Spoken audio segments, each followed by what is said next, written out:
Hello, everybody. That's my very white voice. Hello, everybody. All right, you all. Let's see if we can get going here. I think we're on. I think we're on. I think we're on.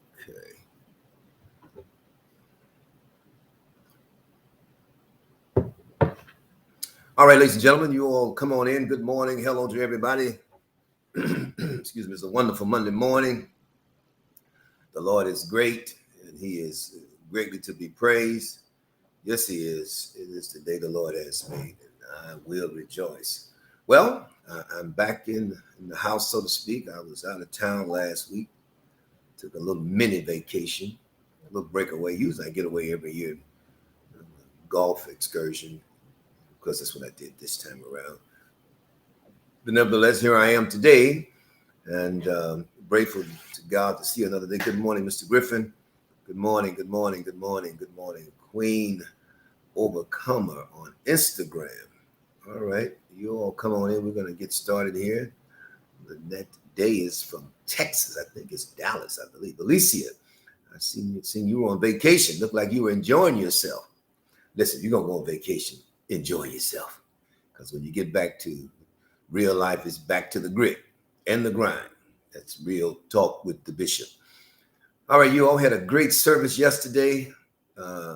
Keith Davis, our speaker, Cedric Shannon Reeves, of course, killed us with his worship and singing. And Mr. Davis did a phenomenal job yesterday. Our men's days actually had a 2-day event. Was phenomenal. It was epic.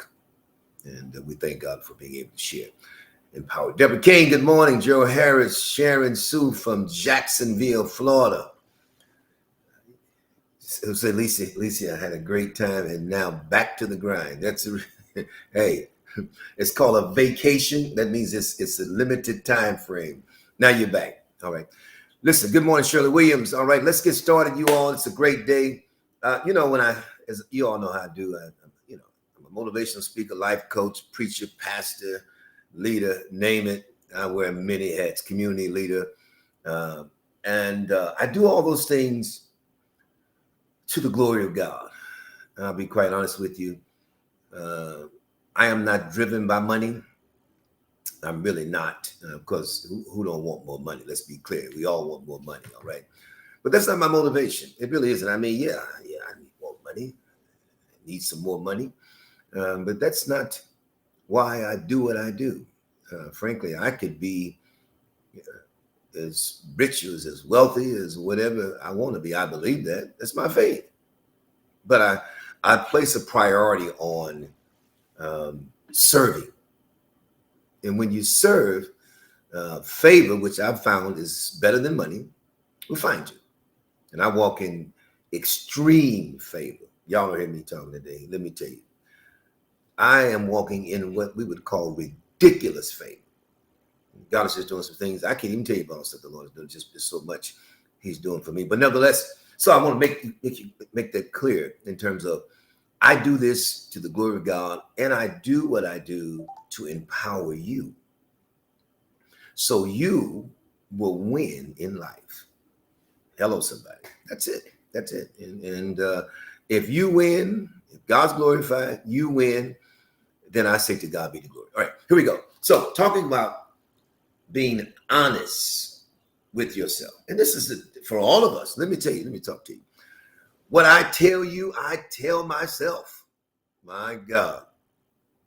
So being honest with yourself requires self-awareness and even courage.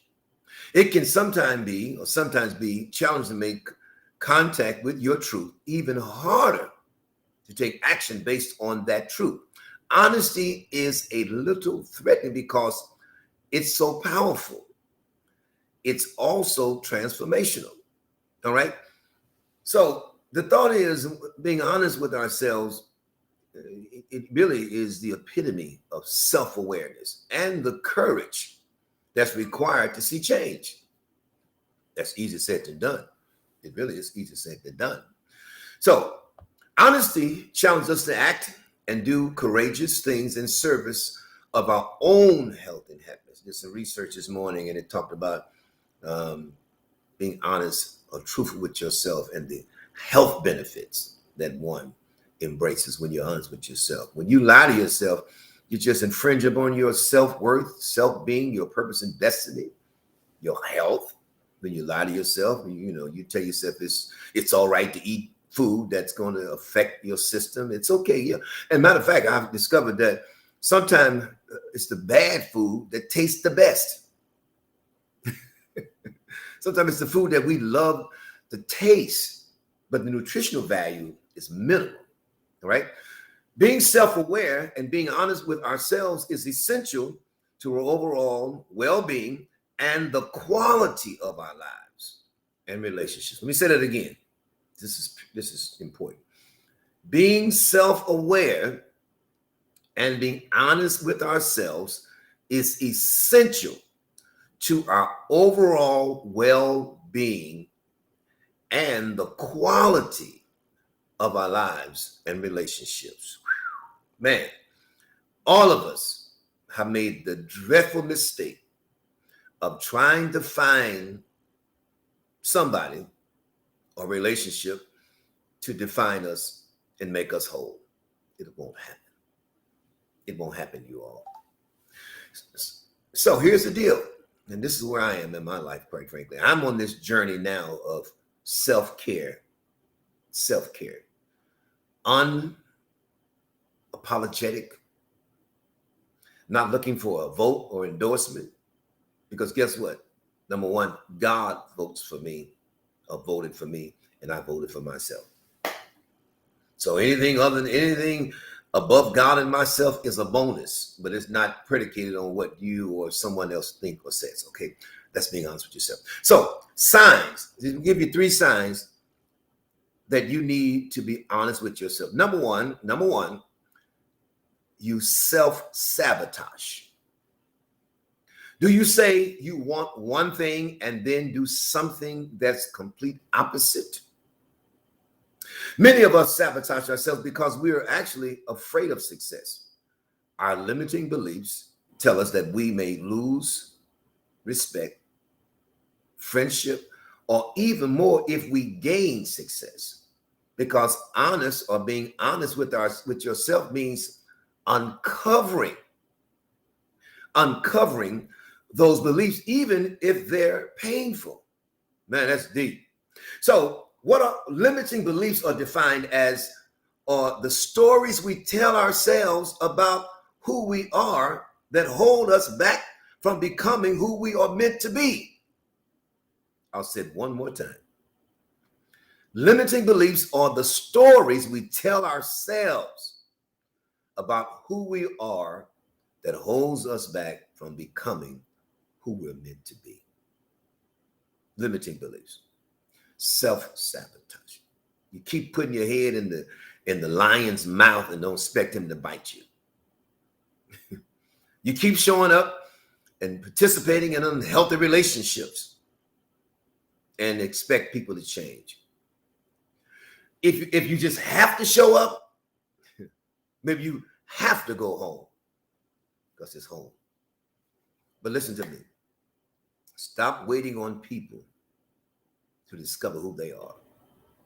Work on discovering who you are. The second sign you need to be honest with yourself is you complain, but don't take action. Wow, man, let me tell you something. I'm reading this, and let's be honest. All of us have complaints. Let me say it again. All of us. It's a fact of life. So let me help you, because perhaps you don't know what the word complain means. The word complain or complaint suggests a statement or expression of unhappiness, a statement expressing discontentment or unhappiness about a situation. So all of us have a complaint. All of us have complaints. All of us express something, some level of unhappiness or something of discontentment. All of us, whether it's financial, whether relational, whether it's educational, whether it's society, all of us. Parents complain. Wives complain. Husbands complain. Children complain. Politicians complain. All of us have complaints. Let's keep it real, you. I know y'all want to be spiritually deep. I don't have no complaints. We all have some complaints. All of us have complaints. Everybody. All of us. Here's the deal. You complain, but won't take action. This is a sign, once again, that you need to be honest with yourself. So here's the deal. So a complaint is a statement or of expression of unhappiness, a statement of expressing discontent or unhappiness about a situation. A complaint is a statement or expression of unhappiness. A statement expressing discontentment or unhappiness about a situation. So then what does the word take action mean? Take action means to act. It means to act positively and decisively to solve a problem. It's deep. So we all have complaints, but what are you doing to bring about change? What action are you taking? You can complain about your weight, complain about your health, you can complain about, your relationship, complain about the job, complain about your career. It's okay. You got to complain. I'm okay with that. But I'm not okay, and I got to be honest with myself, with not taking action. Decisive action. Because you can keep talking about your problem, but what action you're willing to take to solve the problem. So, number 3, you don't take criticism well. This is a sure sign that you need to be honest with yourself. You don't take criticism well. It's okay. Criticism is defined as disapproval, spoken or written opinions that point out one or more faults of somebody or something. My God. Church folk, been around church a little while. Church people have this, how can I say this? Have this pride, this self-inflicted pride that they are flawless or perfect, or when stuff is pointed out, it's the devil. That's not true. You don't like me. You're not being spiritual. The devil is using you. You're attacking me. Hello, somebody. You don't take criticism well. You don't take criticism well. You want to be deemed in a positive way all the time. So check this out. Do you become defensive whenever someone gives you feedback? If criticism feels like it hits too close to home, that's probably because a part of you knows that is true. If you respond by getting defensive instead of looking within yourself, it could be a sign you need to be honest with yourself. Man, that's a tough one. I'm gonna tell you something. I was elected in a particular leadership position over a bunch of churches and a bunch of people and all that stuff, and young, zealous, fired up, ready to do my job, make some changes, transform the environment, excellence, and all that stuff, man. And someone came to me, young and youthful as I was, full of zeal, love God. And someone said to me that when you talk, in my opinion, you talk down to people. Let me tell you something. I listened to him and I was like, you tripping. I didn't say it to the person. I'm thinking in my mind, man, please. I know what I'm doing. I'm ready to do the job for the Lord. I'm a young leader and I'm ready to make it happen. I got along with God. And the Lord began to minister to me and let me know, look at yourself. Just listen to yourself. Listen, man. The Lord said to me, I want you to listen to yourself. And I started listening to myself as I spoke. And I realized in my youthfulness, I didn't have the grace and the persona that was necessary because of my youthfulness, my zeal, my drive. I didn't see it. Someone else pointed it out. I went to Bishop James A. Johnson. He's with the Lord now. Bishop Johnson, I was, again, this state leader and all that stuff, doing a great job in my mind. So I present this program to Bishop Johnson, outline, convention, conference, leadership, and all that stuff. And so Bishop said to me, he said, young man, a young man, when you present your proposal to a leader, always give the leader the leverage to make changes. And what he was saying to me is that in your mind, this is a great plan. In your mind, Bishop, you can accept this, but because of the altitude of Bishop's leadership and who he was at that time, he saw something that I didn't see in myself. He said to me, always present your plan in a proposal form. In other words, give the leader the wherewithal to suggest and make changes. Now, that was a form of criticism. It was subtle, but it was criticism. And here's the deal. I had to accept it. Why? Because I valued and I respected the leader, you all. I'm teaching good today. See, when you value relationships and you respect the individuals that have given the criticism, in other words, respect means to give consideration. That means that sometimes folks say stuff to us because they're concerned for us. They want us to win in life. And sometimes we don't see ourselves, you all. It's called constructive criticism. So if you're being honest with yourself, it's needed and necessary sometimes, because you got this identity thing going on with yourself that only you believe or see. You as you see yourself, others see other parts of you that you can't see about yourself. Let me close out with this. Elbert Hubbard states, he says, the final proof, and I quote, of greatness lies in being able to endure criticism without resentment. It's deep, man. Elbert Hubbard once again says, the final proof of greatness lies in being able to endure criticism without resentment. That means that when you are criticized, it's going to happen, that you don't become bitter, you don't walk around angry at people or have a sense of hatred. That's what someone said to you. David said, it was good that I was afflicted, that I may learn your statutes. It was good for me. It was painful, but I discovered it was good for me. I wouldn't be the man I am without criticism. I wouldn't be the husband or the father or the leader that I am without criticism. I wouldn't be the person I am without criticism. It's necessary, you all. But again, you got to look at yourself. Look at yourself. Look at yourself. Get out of this silo and this state of isolation and be open to, because criticism hurts. It hurts, but it's necessary. All right, y'all, have a great day. I'm back in the saddle, you all. Hey, we're going to do this thing, man. We're going to win in life. Yes, we're going to win. In the midst of whatever, the gas, the food, all the above, we're going to win. Why? Because Christ is for us. And who could be against us? Keep growing. Don't stop growing. God bless you. Listen, let's get the word out. Let's get the word out. This generation needs this kind of teaching.